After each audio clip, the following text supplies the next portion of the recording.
Hello and welcome to my channel. Today's April 8th, 2021, and we have to talk about some red flag laws. Now, I have to admit there's certain parts of a red flag laws that I can kind of get behind. The issue with me is I don't exactly know how to pull them off without violating someone's constitutional right or Bill of Rights. Um, I kind of like maybe the sentiment, or there may be some positive sides to it, but it really comes down to a person's right. And my biggest issue that pretty much goes that's really a negative when it comes to these laws is most of the time with red flag laws, you're guilty and you have to prove yourself innocent. So let's say a family member goes to a judge and says, "Hey, that Lord Draco guy looks pretty dangerous. Cops come seize my weapons because they got reports that it might be dangerous. Now I have to prove to the court that I am not dangerous." Now, of course, in the United States, we are innocent until proven guilty for that reason. And my understanding of red flag laws, it actually reverses that. I have to prove to the court that I am not a danger to others and to myself in that event. But, anyways, Joe Biden spoke today. He did some executive orders. So, part of this release from a couple of days ago, 4/7, so yesterday, President Biden is reiterating his call for Congress to pass legislation into reducing gun violence. Last month, a bipartisan coalition in the House passed two bills. Was it really bipartisan? Close loopholes and background check systems. Congress should close these loopholes and go further, including closing the boyfriend and stalking loophole that currently allow people found by the courts to be abusers in possession or possess a firearm, banning assault weapons, which are already kind of heavily regulated.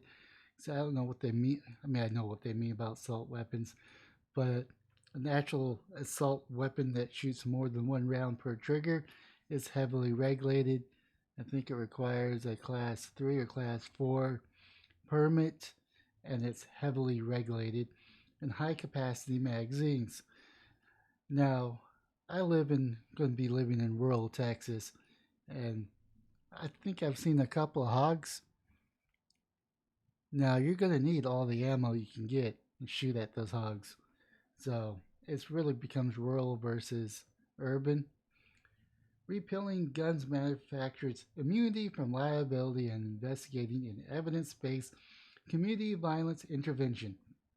Congress should also pass the appropriate national red flag law as well as legislations incentivizing states to pass red flag laws on their own.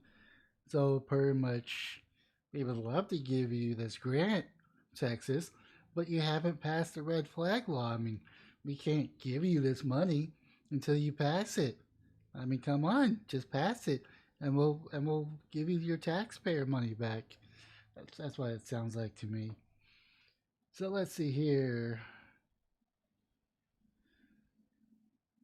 They already read that part. Read that part.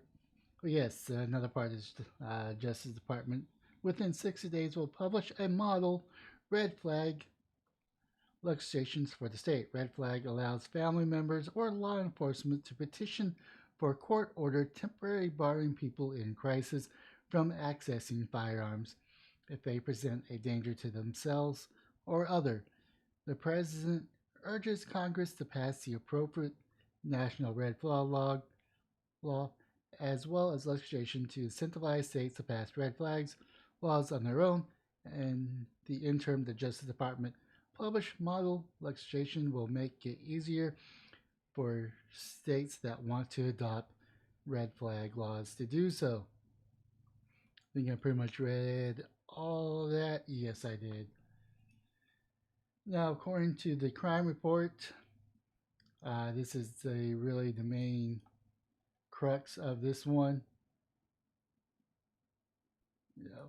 Their data found that homicide rates began declining several years before red flag laws were passed, both in Connecticut and Indiana. However, the decline was reversed in both states a few years after the law passage, and it was not statistically significant enough to warrant any conclusions according to the research. In the case of suicide, the results before and after enacting ERPO, which is kind of if you're in danger or about to be a danger to yourself or others, is the emergency response protocol or whatever.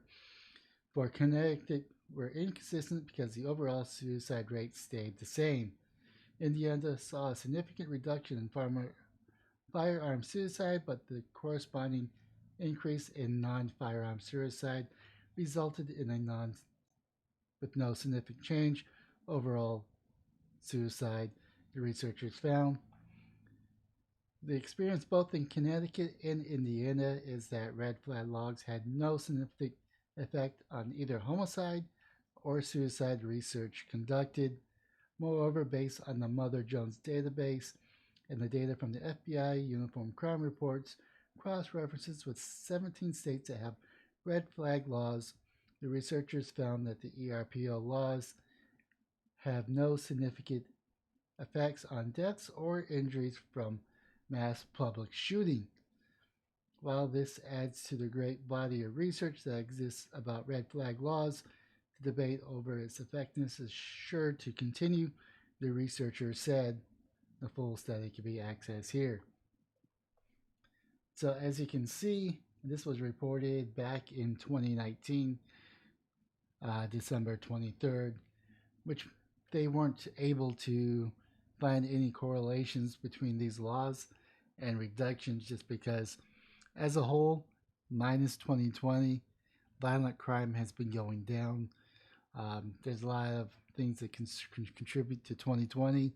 One being a pandemic, the fact that people weren't working, not knowing when their next paycheck was coming, which kind of raises stress. When you raise stress, people kind of become cray cray and don't think straight.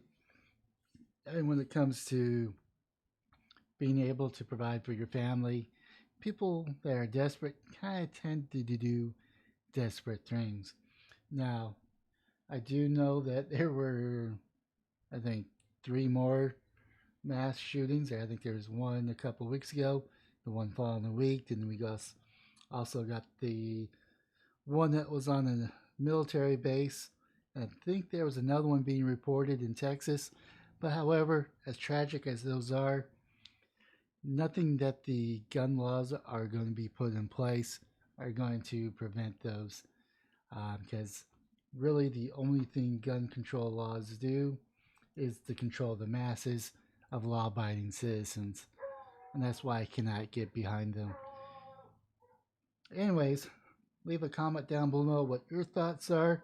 Smash the like and subscribe buttons on all platforms. But most importantly, stay strapped, stay safe, and have yourself a wonderful day, morning, or evening.